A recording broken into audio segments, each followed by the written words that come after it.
دل برای چیه؟ برای دوست داشتنه. اولین ذاتی که باید دوست بداریم چه کسی باید باشه؟ کسی که این دل رو اهدا کرده و در این دل دوست داشتن قرار داده، وگرنه یه تکه گوشتی بیش نیست. ببخشید اگر من این تکه گوشت زبانم رو در بیارم، این صدا از کجا داره میاد؟ این صوت از کجا داره میاد؟ سبحان الخالق.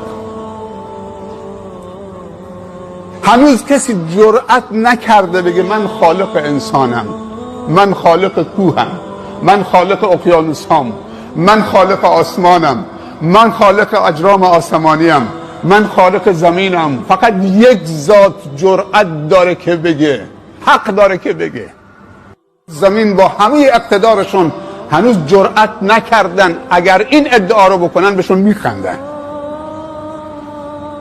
مگر کسی غیر از ذات باری تعالی میتونه این ادعا بکنه، به خودش اجازه بده که من خالق کوهم، خالق انسانم، خالق دریام، خالق زمینم، خالق اجرام آسمانیم؟ الله.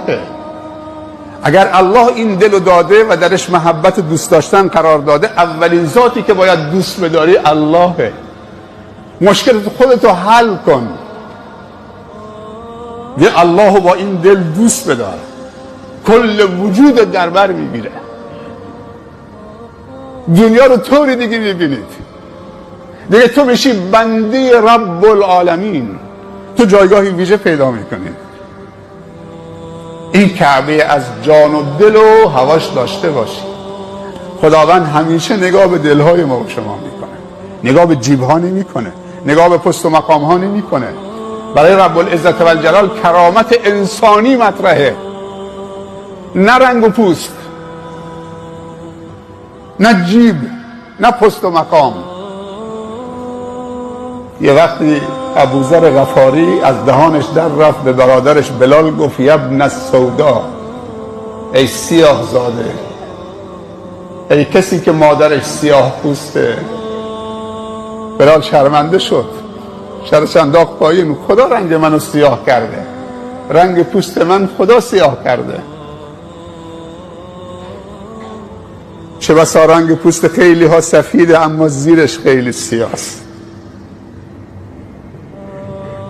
چه بسا رنگ پوست ها خیلی ها سبزه است اما اگر بر خدا قسم بخورن، خدا قسمشون رو اجابت میکنه.